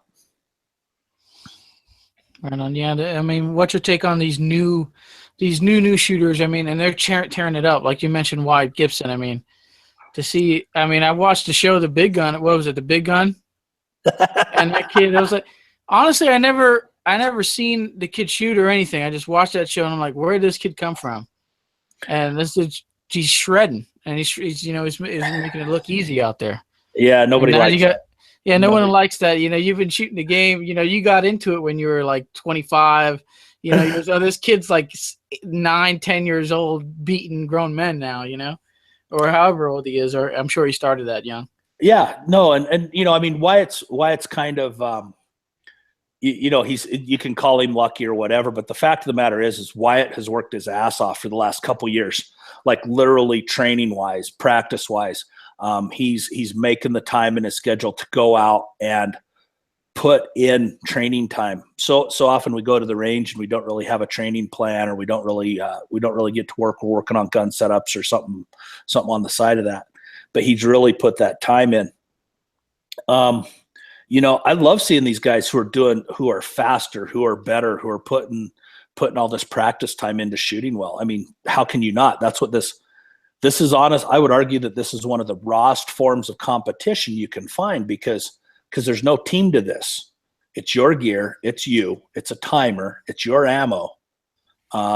You don't have a pit crew. You don't have a coach. You don't have teammates per se. And so it's about as raw of a competition as you can get. And so I love seeing that. That's what attracts me to it. As far as the new guys that maybe think, maybe they've gotten, let's say the last couple of years where it's, there's been these arguments about sponsorship or maybe having some different views of that. I say take a step back and actually enjoy this for what it is. I'm lucky. I can't make any bones about getting some really cool industry support, about having some really good friends, and that being allowing me to shoot a lot more and have maybe more success than I would have on my own. But that all came through, at least for me. I've made my bread and butter talking to people and having a good social time and in really enjoying that. So incorporate that into your shooting. There's, sit around and chat with people. Go to dinner when you can. I used to travel alone a lot when I first started, and I happened to get to tag along to some really cool dinners. And big ears, little mouth. Listen to guys tell stories, all those kinds of things. And there's so much neat socially to come out of that. Practice hard, shoot hard, be competitive. But this really is a hobby. It's not a pro sport. There's not very many people making big money, making house payments on this. Yeah. That's what I got to tell myself about the junior shooters. They're doing fantastic, and I'm so proud of junior shooters. They don't pay mortgages. Yeah. Well, and then they also have a crap ton of time since they're not have all those responsibilities. They're not working full time. And you know what? That's true. But there's a lot of folks that are working full time and they're making sacrifices elsewhere to put the time in. And you know what? Good for them. I like I said, I have nothing but admiration for somebody who practices and puts the time in and gets better. Daniel Horner is a good example of this, of all these, sometimes people going like, oh, if I had that much ammo or I was given this or that, I would be that good. No, you wouldn't. Put very simply, man, you don't have Daniel's drive. You don't have Keith's drive to be perfect. Keith is so technical. Greg Jordan's another guy that's awesome to watch, and you see the technicality of his practice and how sharp he is. And I could go on about all kinds of shooters who have put that time in. But at the end of the day, some of them have gotten free ammo, some of them have gotten free scopes, whatever. But at the end of the day, I can almost guarantee you that the time and the effort that they spend on their own far outweighs anything that they've gotten from a sponsorship perspective. Like I said, I am absolutely grateful for my sponsors.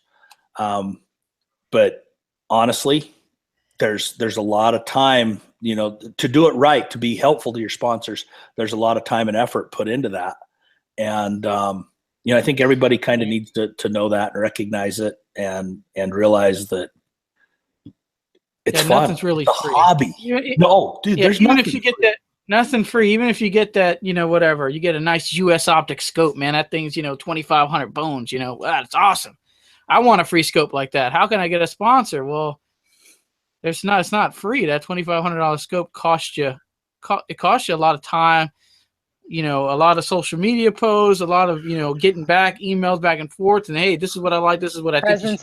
Presence at matches. Yeah. I mean, just being out talking about the product. Yeah. When you boil down the hours and time that you put in there, you paid for it. No, and that's, like I said, I'm absolutely grateful, but that's exactly it.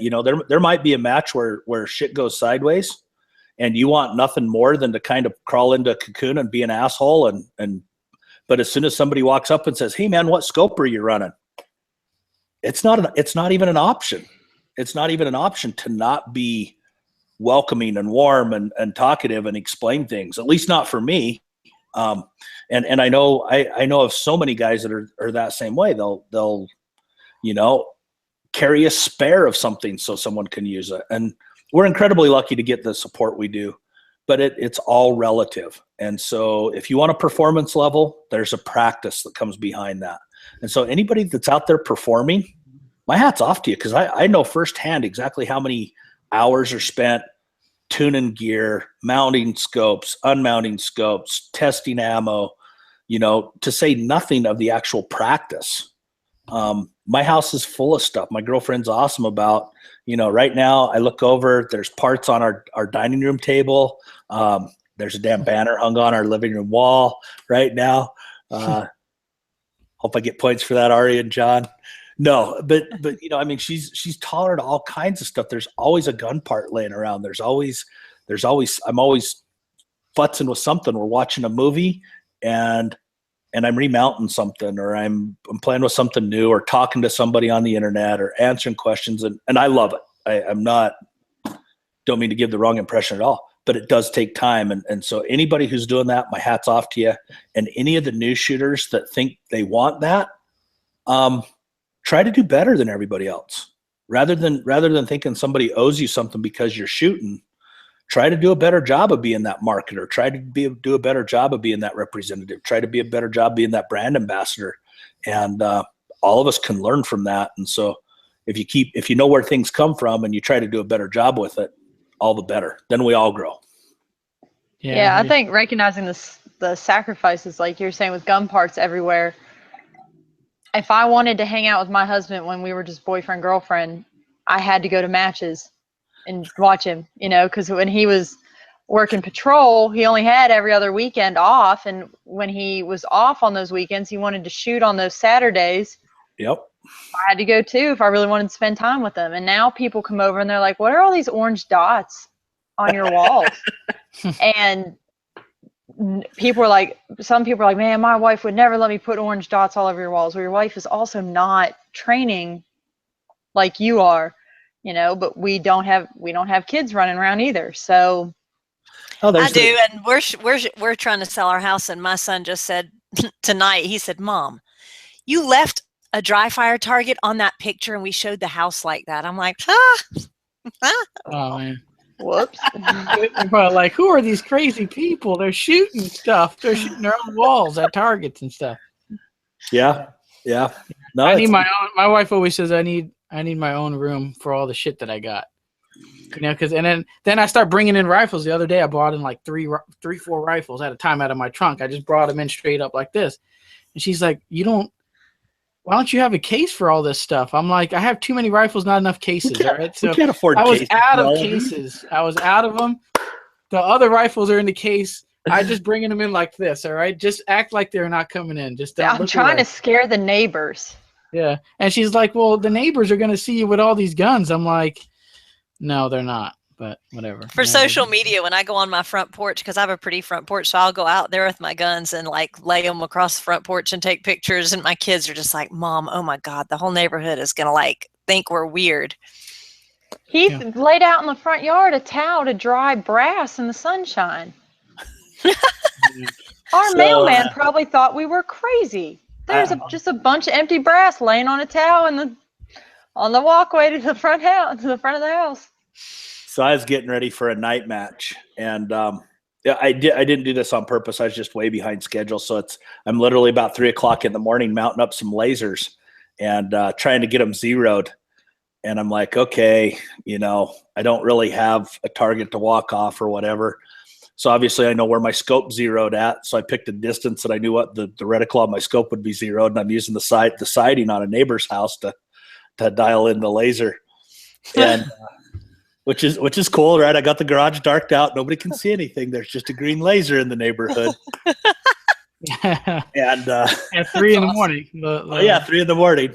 And it was up on the gable end, right? So it's not like I'm even pointing, even if we were clear and all that. But anyway, a car comes, I wasn't paying attention, and here a car comes down the street, and I'm like, oops. If they don't know what it is, nothing to see here, right? If they don't know what it is, they won't question it. And if they do know what it is, they're not going to say anything. Yep. Right. Yep. We have, with so many matches across the country, I mean, how do you decide which matches to put on your schedule for the year? Oh, man. It's gotten crazy. So one of the big things for me, I have to draw my vacation a year in advance. So every year in December, we all get together. Our shift on the fire department gets together, and we draw our vacation for the following year based on seniority. And So everybody gets a draw, goes around the room, and then everybody gets another draw. So one of the big things for me is when can I get time off? So that plays into it, which then plays into which matches actually have their dates arranged by December every year. And then, like I said, after a given time, you've got matches that you like and matches that you don't like. Maybe it's the style of the match. But something that's become very important to me over time is like how well the match is run. Do they do good work for my sponsors? If I've got sponsors that have donated to the match, if when we get there, are there banners up? Are there, oh man, yeah, all of that kind of stuff that actually comes into play.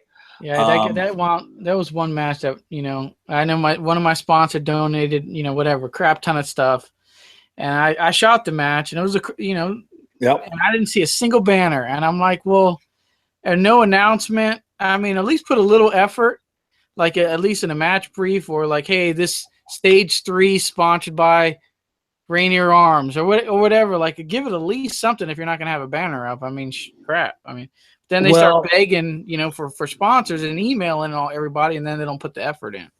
Stop me from going. It kind of ties into how long I've been shooting, but one of the things that I have seen is we honestly don't treat our sponsors very well in the sport. And I don't think it's on purpose by any means, right? You've got a match that's largely volunteer. Folks are building it volunteer. The intentions are really good to try to get a good prize table. But at the end of the day, and let's be honest, even if somebody's charging anything, nobody's getting rich running matches. I know that one went out there, well, they made so much money. Yeah, if you had any idea how much time goes into running a match, if you can throw a major match and at the end of the day you got $5,000 in the bank, you can have it as far as I'm concerned, because you more than earned that. But anyway, back to, it's not on purpose, but as we've gotten more and more matches, the sponsors are getting hammered with, hey, can you give us some free stuff? But on the backside, they're not getting that exposure that they're buying. And so, that plays into it, is how well the match does that for sponsors. I like matches that are clean, good rule sets that kind of, maybe they treat the ROs a little bit better. So you get some ROs who are maybe a little bit more spun up and solid with rule sets. So those types of things play into it for me. Those types of reviews are hard though, because so often you see the match posted on Facebook or Enos, and it's the only thing you see is, excuse me, this was the greatest match ever. And there's no real critique of the match. And so sometimes that's a little bit hard. That comes with experience. We joke what is a smooth running match to you? Because some might interpret smooth as, well, hell, we got out at a decent time. Hell, that's a smooth ass match. Let's put that on the schedule. But what do you mean by a smooth match? We've all been to these matches. You get to a match and let's say there's, maybe it's something as simple as stage design, where there was these 3 fast stages and then this one long ass stage, and everybody gets backed up.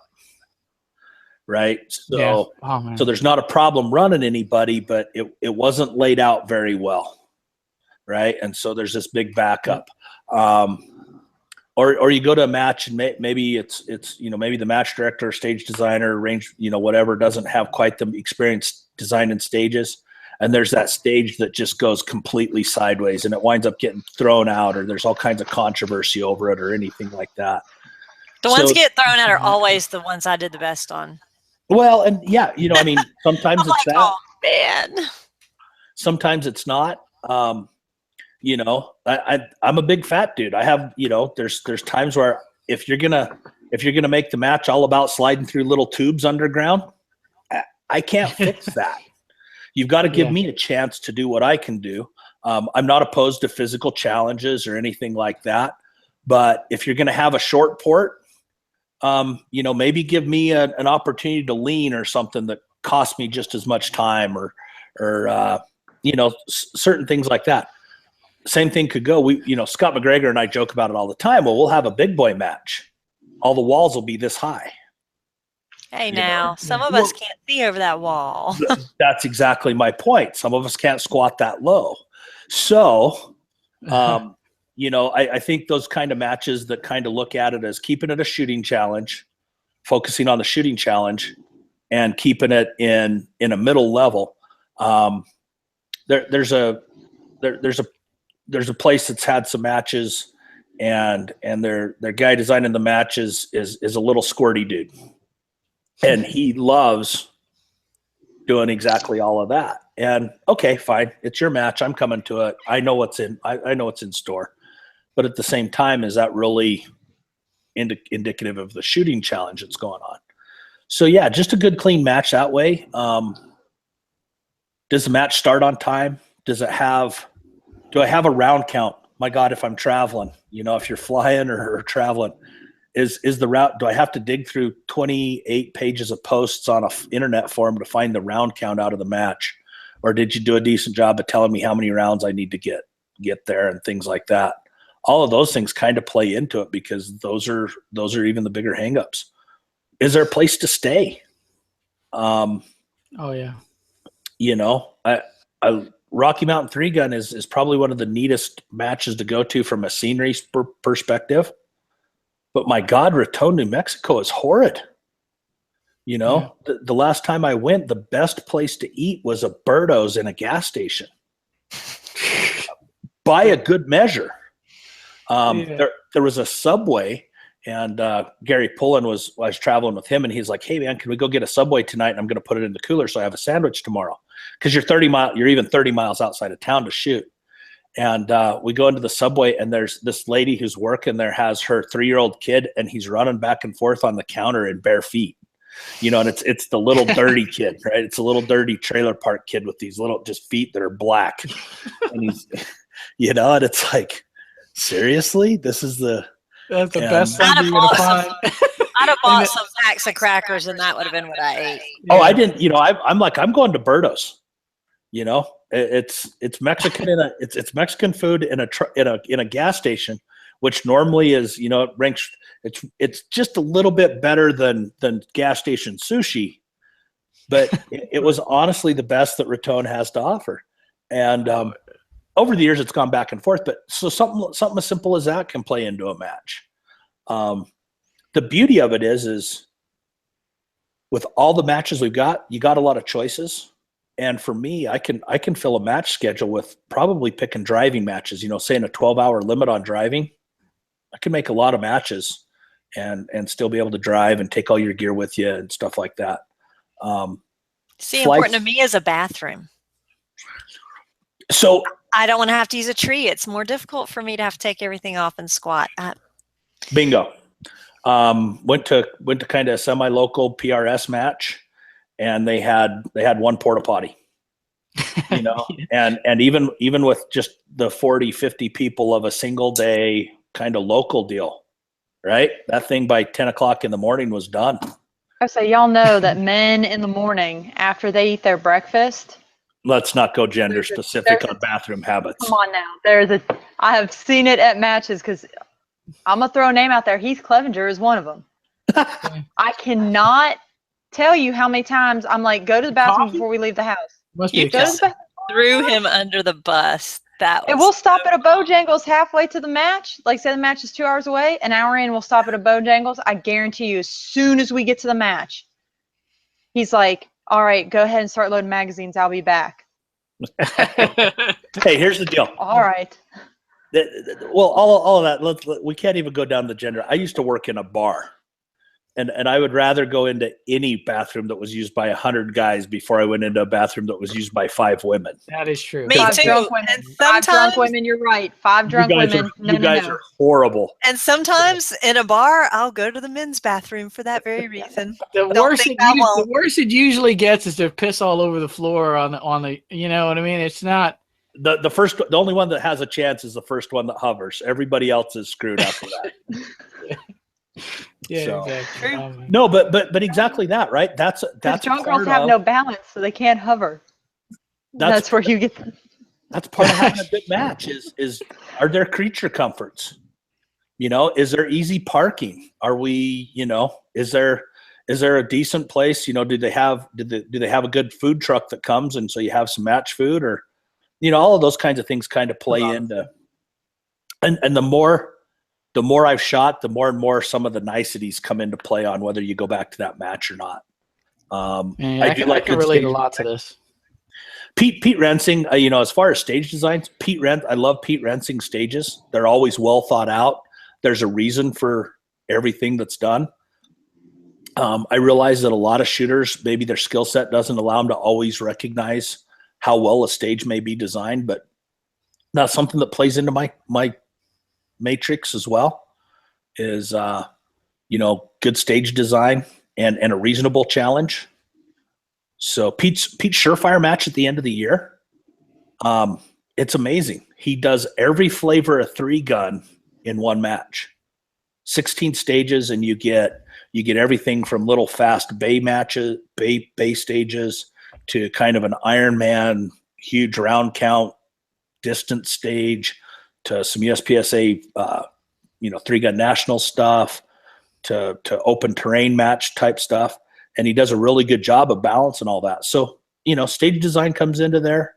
It comes down to some dedication. You could tell that guy, Pete. Oh, you could tell that guy dedicated. You could tell he's dedicated to putting on a solid match for everybody who attends that. But he has almost zero ego when it comes time to getting feedback, right? And I've seen over the years as Pete's listened to that feedback, he's incorporated it in the next match he has. And he really takes that deal like we were talking about earlier of if you have an idea for a match, throw it. If you get customers, do that some more. And he's got 2 or 3 different styles that he does down there in Vegas, and he's got different people for each one. This expedition match that's coming up in June, it's his match style that he does on weekends throughout the summer that are really hot, but it's short, so you can get out and shoot your match in 3 or 4 hours and be done. And so that's something, all of those types of things. Try not to fly as much as I can just because it's a pain in the butt. But I don't necessarily mind it. It's just another level of don't have to if I can find a closer match. Right. Yeah. Well, here's a good one here that was put in. I think Jessica Nitzel put this, helped me out with the notes today. And nice. Said, if you had the opportunity to have dinner with 3 3-gunners at any period of time, dead or alive, who would they be? Oh man. I'm actually, I consider myself incredibly lucky. Had dinner with Pat Kelly at my house just the other night. Both him and Karen came by and got to hang out all night long and drink scotch and cook dinner and hang out. Get to eat dinner with Mike Voigt all the time, Bruce Pyatt. So I've had a lot of time with folks from a lot older time period. It'd be neat to go back and see some of those guys, say in their prime, when they were 28 and cocky and had all kinds of extra energy that comes with youth. I think that would have been neat to see Mike and say Robbie Latham back in the heyday of the early 90s when stuff was crazy. I know from Mike, like shooters like Scott Carnahan from Safariland, like just Scott as a competitor is just amazing as an athlete and stuff like that. So it'd be kind of neat to chat with guys like that. I don't know. Well, virtually pretty much the same guys you already have dinner with, just in there. Yeah, I maybe in a different time period. Like I said, I can't think of very many names that go back of guys that I haven't been lucky enough to know. I've gotten to eat with Kurt Miller and Eric Miller and spend time with those guys, and travel to Europe with them when we went to the Shotgun World shoot. So I've been really, really lucky with that. It would just be neat to see some of those guys. Jerry Michalik is some of the best time that you could ever spend talking to somebody. It amazes me how long Jerry's been shooting this sport and how much Jerry still just is so immersed in learning something new. When you talk to Jerry about seeing the gun or what he sees as he's shooting, not just from an eyesight perspective, but just that whole vision of what's going on, he's still just trying to see something new, and he wants to talk about it, and he wants to it's pretty exciting to get around somebody like that. So it'd be cool to see, I didn't get to spend a lot of time around Jim Clark. I'd have to put Jim Clark on that list because him and Jerry kind of grew up hand in hand. And like I hear the stories about Jim and Jerry going out when they were young and shooting and saving the brass. They had 20 rounds of brass for like an old 8mm rifle that they had. So they'd go traipsing through the swamp, and they came back one day. This is a story that I guess I've been told that Jim used to tell about Jerry. Was Jerry was so cheap, they came back one day and they only had 19 pieces of brass. And so Jerry went out and retraced steps until he found that 20th piece of brass. And so, you know, to meet those guys like back in the day, I think it'd just be awesome. Yeah. Some of the gunsmith stuff that went on back in the day, we've got such good parts now and such good manufacturing quality. But to go back when these guys were, you know, they might do a trigger job in the middle of a match to make sure their stuff was still dialed. Yeah. Good stuff. Any live questions, Jen? Nope, we're Facebook? Good. We're good.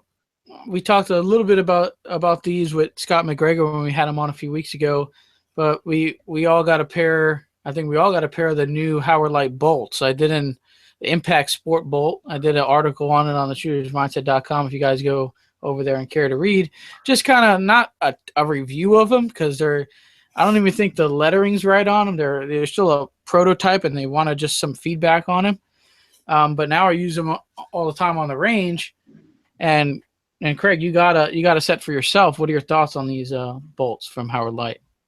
Same deal. They came out. I don't know if everybody can see that or not, but Chris said, "Hey, we're going to send you a set of ears."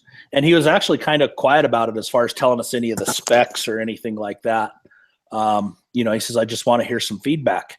And we were talking before the show, and my preference is to always go with the Impact Pros because they're bigger cups and they're big and thick muffs. They don't work with a long gun well at all. But that's what I wear while I'm talking and in between stages. And then I put foamies in while I shoot. And in comparison to bolts, in comparison to the Impact Sports, it's night and day. The sound quality is night and day better. The speed with which they work is night and day better. And although I can't like physically see a difference, for some reason they feel different on my head. Excuse me.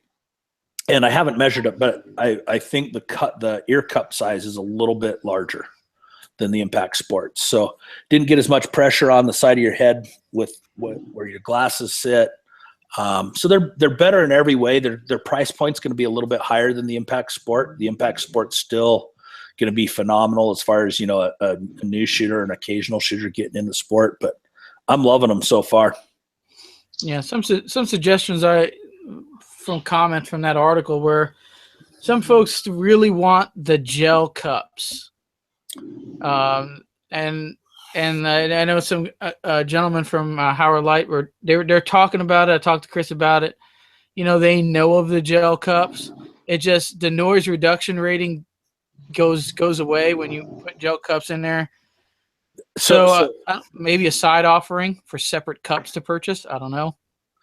Yeah, and you know what I mean. That's always on the manufacturer side. That's always one of those deals. Like, do you respond to what the market wants because the market wants it, even though it's the noise reduction goes down and the performance goes down and all of those kinds of things? And where do you draw that line where you say, well, I'm not gonna degrade my product simply because the market wants it, so to speak. And I don't know that it's getting that close with the gel cups, but I've had. So I used to a long time ago run the MSA muffs, and I put my own gel muffs on there because their old ear foam was horrible. And so I bought David Clark gel and I glued it on, and I thought they were great. The sound quality was good, but then I learned that, you know, one, the noise reduction was a little bit less with them, and actually with these bolts, they didn't bother me at all. I've worn them a couple of days of practice at the range and teaching, and I haven't had I didn't feel the need to put gels on them. So everybody's got their preference for comfort. If they did a separate gel muff, or if they looked at, you know, maybe softening up the foam. Yeah, that's in there. Yeah, the foam in there, maybe. You know, I'm sure there's some number that comes with that stuff. But yeah. Yeah, another one was Bluetooth. People wanted it to, you know, I can imagine Bluetooth. I'm sure all that technology obviously is available, but to put them in there and to stay at a certain price point. Now we're talking about ear protection. So I know there's some manufacturers out there they're pretty outrageous with the price of their muffs. But when you put Bluetooth and then you put gels and you want to connect it with your phone so you can listen to podcasts while you're shooting. I don't know. But people don't call y'all in the middle of matches? I know exactly why. People want to listen to music. But I mean, I get the whole listening to music, but have y'all never gotten a phone call in the middle of a match? Well, here's the thing with the Bluetooth stuff, and I'll go full tilt Gran Torino, get off my lawn. Shoot. I want a pair of earmuffs that do what earmuffs do and protect me from the noise. And as long as I've been doing this, and even being a firefighter forever, we used to have horrible hearing from the sirens and all of that. I'm actually kind of a hearing protection Nazi, and I managed to keep my hearing quite good over the years. So I want a really good pair of muffs that do what muffs are supposed to do. So I get it that people want Bluetooth for whatever reason, maybe to hear a phone call, maybe to hear I just find all that very distracting in a match. I just don't want. I worry about not being able to hear commands. I mean, if you've got music going on, you can't hear. I know it's hard to hear with hearing protection anyway, but if someone yells stop, I want everybody to be able to hear it, whether you're the shooter or not. Because if you're someone else, it might be something else. I mean, somebody might have a muzzle pointed at you. Right. I feel like everybody should be able to pay attention and sort of hear. And I know it's difficult, but I think you're trying to communicate with the people on your squad. I mean, if you're trying to be a brand ambassador for your sponsors and you're plugged into headphones the whole time and you don't look approachable and you don't look like someone could come up and ask you questions. Well, that's just you're not doing your job. Are you there to shoot? Or, and that's, I totally like to socialize and talk with people and talk gear and all that kind of stuff. But let's go real simple. Does your Bluetooth anything work all the time? Whether it's your car hookup, whether it's your speaker, it's coming in. And so now you're going to have everybody's going to be listening, worst case scenario. But you're going to have a guy that's going to go to load and make ready and, oh shit, my headset's still playing. Well, where's my phone? Oh, my buddy's got my phone because he's got to be filming me. Oh, how do I turn it off? Turn it on? Blah, blah, blah, blah. I have a smartwatch. More crap. Right. I have a smartwatch and I forgot to disconnect the Bluetooth on it. And in the middle of the match, you're shooting and my watch is vibrating because my sister forgot that I was shooting a match and she's calling me in the middle of a match. And it's distracting. And my wrist is vibrating. And now I'm sitting here like, I can't flick. Yeah, everybody's different and everybody's different in their concentration, but I cannot listen to music and be thinking about the stage at the same time. It's either one or the other. I'm really focused on my music or I'm really focused on the stage plan. But as soon as I get on a stage, that's all I'm thinking about is how I'm going to run this stage. Here's this target, here's that target. And when I'm done, I'm still thinking about it. So I can't listen to music. I'm not going to be hearing it. And I got way too many questions. If Heath listened to music, he'd never complete a song. I have way too many questions that I need answers for. I need you to pay attention to me. That's pretty much what it comes down to. Yeah. Well, that's just it. I would, to put Bluetooth in them is going to put them at a price point where I'm not going to pay for it. But again, sometimes I'm not the best market indicator of what people want. I want something really functional. When it comes to rifles and barrels and scopes and things like that, I want something that's super functional. I really don't want fluff on the side that's distracting. And that's something that's been hard earned. I use this example all the time. Bruce Pyatt is one of my favorite people to show people about how to pick gear. Because you look at Bruce Pyatt's belt and it's very simple. There's a couple of mag pouches for pistol. There's a mag pouch for rifle. There's a holster for a pistol. And in his rifle pouch is a GI mag, because Bruce isn't so sure that PMags are going to catch on yet. And he uses what works, and it's as good and it's as complicated as it needs to be, but it's not any more complicated, decorative than it has to be. And so I always try to steer people towards that when they're trying to pick gear, and simple's better. Simply put, we've all seen that guy go up to the line and he's got so much new crap and jangles on his gun and his gear, and you're just like, that's all he can futz with. The stage goes crap because there's way too much side load. Yeah, they got whatever. They got a med kit on there. They got which is fine. Everybody needs. It's cool to carry a med kit, right, on the range, but on your belt, I don't want it. I have it in my pack. Mine's in my cart, and I always tell everybody where the cat tourniquet is in case somebody shoots. We can always use them. We need one of those guys with the med kit out there all the time, but not on my belt. It's not going there. I've got 20 years of playing the paramedic emergency response game, and I've taken care of quite a few things. I have no issue. I'm total agreement. Hey, keep something in your bag. Everybody do this. But there were some pictures on I think it was Facebook or something, of somebody had put a tourniquet on somebody because they'd been injured so badly they needed a tourniquet. But then they had enough time to take pictures smiling with the tourniquet and pointing at the tourniquet and all of this. And I'm like, okay, a tourniquet isn't the end all be all. Some simple training. The most complex, the stuff that I use out of my med kit the most is stretchy, the stretchy Coban. The cling. Yep. Oh yeah, Cling Coban. Wrap, whatever you want to call it, right? Coban's the 3M trade name for it. Vet Wrap's another, but that's awesome for cuts and scrapes. 99% of the stuff we need at the range is kind of snivel meds. Should there be a tourniquet and a chest seal and all of that? Absolutely. I think there's more chances when we have 400 people together in the heat and some of them exerting themselves more than normal.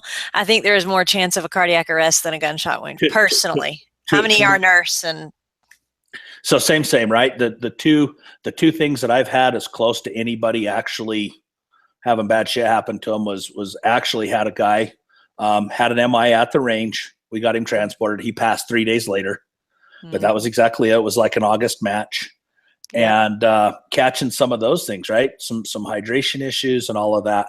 So I'm a fan of it. I think it's kind of been the focus on the tourniquets has kind of gotten out of hand in the sense that everybody's like, well, I've got a tourniquet, and nobody's getting a little bit of first aid training and a little bit some more comprehensive medical training knowledge to take place of that. Lots of people with tourniquet on their belt, they don't know how to use it. Bingo. Yeah, I have one in my kit. I honestly do not know how to use it, but I tell you what, I have it if someone else wants to try to use it. And again, and that's fair. No. I am in no way discouraging having the gear with you. I'm just a big fan of like, hey, get some training. You know what? I'll go off on the soapbox on this real quick.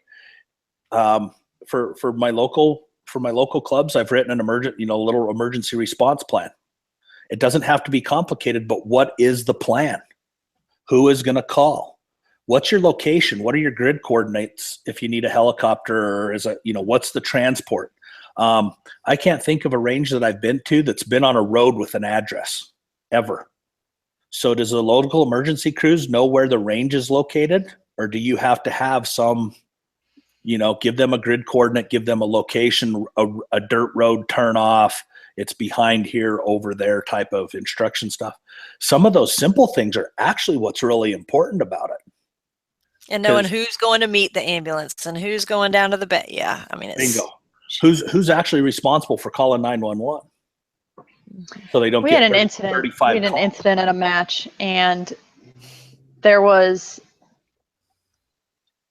somebody on the squad where the incident happened. The gentleman knew he had blockages in his heart and shot a match anyway, and straight had a heart attack on the range. He did not make it. But there was a girl in the squad that had some experience, and she her leadership kicked in, and she kind of wanted things to be done a certain way. Right. So when Heath caught, when word came from that squad to our squad that there is an issue, of course, Heath has his patrol vehicle as a bonus for it being training for law enforcement. He's allowed to bring his patrol vehicle as long as we're in the state of South Carolina. So he immediately gets in his vehicle and drives up to that squad to try to help and assist in any way possible as a first responder. And what he thought was best versus what she thought was best kind of started butting heads. I don't think either one was right or wrong. I think this gentleman, it was his time, but there comes a time where the leadership, everybody wants to be a leader. There's a lot of leaders in this sport, and everybody wants to be the one that says, no, this is how it's done. No, this is what we should do. But when we are in a, like you said, in the middle of a field in a range that doesn't have an address, that you lose GPS signal halfway down the road. Yep. Standing there arguing about, should we put him in an emergency vehicle because we have one and get him closer to the road, or just leave where he is and hope that the ambulance can get there. I mean, there was a wooden bridge that one fire type truck, it's not quite a fire truck, but it was they stopped and they got out and they got all their bags off the truck and they hiked up to the place. They're like, we can't, like, by law or whatever, we can't drive across that. Yeah. So it was battle of who's going to be the leader, who's going to be the hero. And so this goes all out to like, I can't make the decision for every club or every location, but this is exactly what I'm talking about, right? If you go out and you buy the latest, greatest, IFAC from, Dark Death, Angels of Mercy.com that they put together for you to put on your belt. Tactical, it needs to have the word tactical in there. So let's do some tactical, operatory, medical, whatever, right? You're a Coast Guard dolphin and you have, and you shit tourniquets. That's really not the point. The point is that just as important to that tourniquet is some planning and some training and some coordination that are really going to be what, like I said, I've done this for 22 years now or something like that. It isn't in the gear. The gear's awesome. Having gear is cool. But if you don't have some training and a plan and some coordination together, regardless of the gear, you're not going to be successful. And that's why I encourage people, hey, go get a class, sit down with your club officers and do a training day every year if you can. Bring somebody in. I'm happy to advise all I can. If anybody wants to get a hold of me, I've got a couple just cut and paste things to give you as a priority deal. But that's what I've seen much more often, and I've responded to it when it's going south and all of those kinds of things. And it's really the planning and the coordination that comes into a big play of it. Have some gear there. It never hurts to have gear, but it's always going to be important to have that a plan, a little bit of training, and some coordination as well. Mm-hmm. Yeah. Not to beat this topic to death, but it seems like the guys with the most simplest, like, first aid equipment are the guys that really know what they're doing. It's like, or if you see this guy with like this Typhoon Cryptech with the scissors hanging off the side, and he's got it molly webbed and all this stuff, it was like those guys, they bought it from the Dark Death Angel website or wherever, and you're like, dude, that dude's going for cool points, and it's awesome. Hey, and by no means I picked that, and I just thought about this. There is a group called Dark Angel Medical. Yeah, I know. Yeah, they do. They seem to put some great kits. Yeah, I wasn't. Don't. Yeah, and they offer training to learn how to use it too. No, so. Those guys are spooled up on TCCC, and they're actually great training. So I just wanted to touch on that, make sure nobody took the wrong deal there. But yeah, they do. My bag is very, very simple. I don't have a whole ton of stuff in there, and I've been an ER nurse for 20 years, and I'm trauma certified. I'm in a level 1 trauma center. I've seen just about every injury that can occur. Well, now that I said that, something's going to come tomorrow. But I mean, he knows what I'm talking about every time you say. But I don't have a humongous jump bag. I mean, you don't need it. I can fit what I need on the range. Actually, what I have that I take almost everywhere is I've got a little teeny little pocket. I've got a chest seal, a big 14 gauge needle in case I need to do a decompression. And I've got a tourniquet in there. So that's the a ballistic injury to the important parts of the goodie sack. Mm-hmm. The other thing I've got one of the plastic tubes from the hardware store with the soft ends that slide off of it.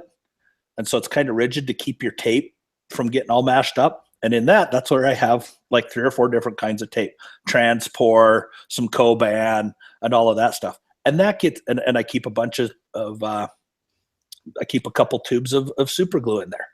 And that gets, look, I just told far somebody the more. other day we were talking about kits, and I was like, you need super glue because they do off-roading. I'm like, you need super glue. They're like, super glue? I don't like super glue. I'm like, yeah, you need super glue. You can totally close wounds. As like my 4-year-old son, we were in Gatlinburg. He busted his head wide open, needed stitches. I was like, I am not going to the ER. I trimmed his hair, held him down, and super glued that jack together, and it's still together 10 years later. and that gets used far more. And then, you know, I mean, I've got a kit in my truck that's pretty comprehensive, but you know what I've used out of that as much as anything is IV fluids for morning hydration issues. Now I wonder why those are. There you have it, right? I've never done that. I do have an Ambu bag because I don't want to have to kiss anybody. You know, and that's, like I said, in my big kit, I've got a surgical airway kit. I've got all the kind of stuff that I would have at work. But again, I'm not worried about that. Right. It's relatively small stuff. So yeah, you know, I mean, that's a good thing for folks to consider. We're talking about tactical shit, 10% off if you want one of those raging tactical med kits. Check out the folks over at Tactical Shit. They got them. You'll look cool on the range. And you'll look good on Instagram. And some people, that's what counts. All right. Hey, here's the deal. Buy a med kit. Buy whatever badass tactical med kit you want. Just spend the equal amount of money on some training. Yep. Just like the gun. You buy the gun, you should buy some training. Yeah, those badass kits, they're not cheap. You think, oh, well, there's some Band-Aids in there. There's some, you know, whatever. There's a tourniquet in there that looks like it's made of string, and you can put it through your rail, and then you can take it all off, and then you got a tourniquet or whatever. Those things are expensive, man. I was looking into them one time, and I was like, shit, I want to look cool too. Yep. And I was like, holy shit, for $95 to $120, it's like, shit, I can buy quite a bit of ammo for $120, you know, whatever. So there you have it. We're going to wrap this one up. Let's go to sponsors here. Nikki, you're up. What do you got? Sorry, I got to unmute myself because my dogs finally fell asleep, so you can hear them snoring in the background. Sponsors, I want to shout out all the sponsors that I'll be seeing at the NRA annual meetings, which I just remembered I haven't packed for yet. Check out Criterion Barrels. They'll be at booth 3916. I will be there with my husband, who will have had breakfast and done everything he needed to do before he gets there, from 11 to 1 Friday and Saturday. Yeah. Pinch one off before the first stage. He'll probably, hopefully he'll do it before we even get to the convention center. So we ain't got to worry about, I don't have to worry about standing out in the hallway all awkward, like just hanging out, you know. Anyway, we'll be at Criterion Barrels booth Friday from 11 to 1 and Saturday from 11 to 1. Also catch us at American Defense's booth. They are at booth 513. No specific time. You'll just have to wing it like we are and catch us sometime. Our home base, though, will be at the Eagle Imports booth, and that is booth 4742. We'll probably spend a majority of our time hanging out over there just because those guys are way too much fun. Also catch us at True Spec, booth 532. And then for my sponsors that won't have booths at the NRA but still deserve shout-outs, obviously, are Pure Gold Shotgun Chokes, the official shotgun choke of 3 Gun Nation, Stage Zero Shooting Supply with Donnie Flo, Red Hill Tactical. Safari Lane does have a booth, but I didn't get an invite to that one. I'll just be creeping in the background there. And the Outdoor Shop. Shop local. My local gun shop is the Outdoor Shop. If you don't have a local gun shop, check mine out at theoutdoorshop.rocks. And then I got to shout out people that don't sponsor me, but I really support their products and everything that they got going on. So huge shout out to the NRA. Whoop whoop. ZT Knives, Tough Products, Techwear USA for my sweet new jerseys that we got to debut last weekend at a match, then we'll be wearing around the NRA. And then to one of my new favorite companies that I'm really digging and trying to find all of their people while at NRA is a company called Dangerous But Good. Interesting. Never heard of them. If you're going to be at Eagle Imports booth, I mean, talking about operators and tactical gear heads, Rob Pincus is going to be there. Tell him we need to get him on the show again. and talk about tourniquets and Cryptek and Typhoon. Yeah, right. if I run into them, maybe I'll say something. I know right. Talking Lead will be kind of hanging out at the Eagle Imports booth too. So Yeah. Jen, you're a up. lot going on. Shout-outs. What do you got? All right, Lansing Tactical for awesome rifles, as usual, and ZT Knives. I have some new pretty gorgeous knives you'll be seeing pictures of. This is the 850. It's blue. You can't really see it, but it's like blue. It's gorgeous. This is the 460. That is pretty. It's like the 450, but it's curved. It's sweet. That's nice. And then this one's kind of been in my pocket since I got it because I love it. The 801 Ti. It is gorgeous. I love it. I keep playing. Everybody becomes knife nuts when they kind of get the ZT things going. Oh, I love them. They're awesome knives. Anyway, that's my little plug because I'm so excited about my new toys. Huh?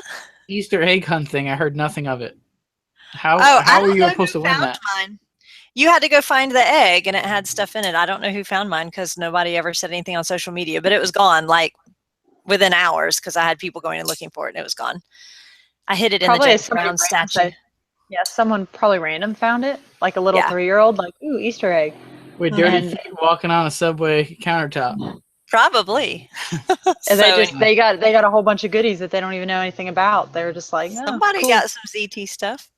Anyway, other people, Night Force scopes, Night Force optics, load up ammunition, Sharpshooters of Augusta and Shooters of Augusta, Lucas Oil. They said they will clean your gun parts. You can't bring a whole gun because it won't fit in the ultrasonic cleaner. But if you have like a BCG or a slide that you want them to clean, if you bring it to their booth, they will clean it for you at NRA show.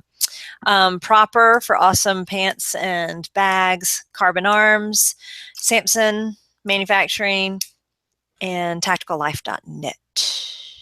All right, excellent. Craig, you're up. What do you got? Oh, let's tell Jessica and Thad at Barnes a big happy hello. Thanks again for all the support.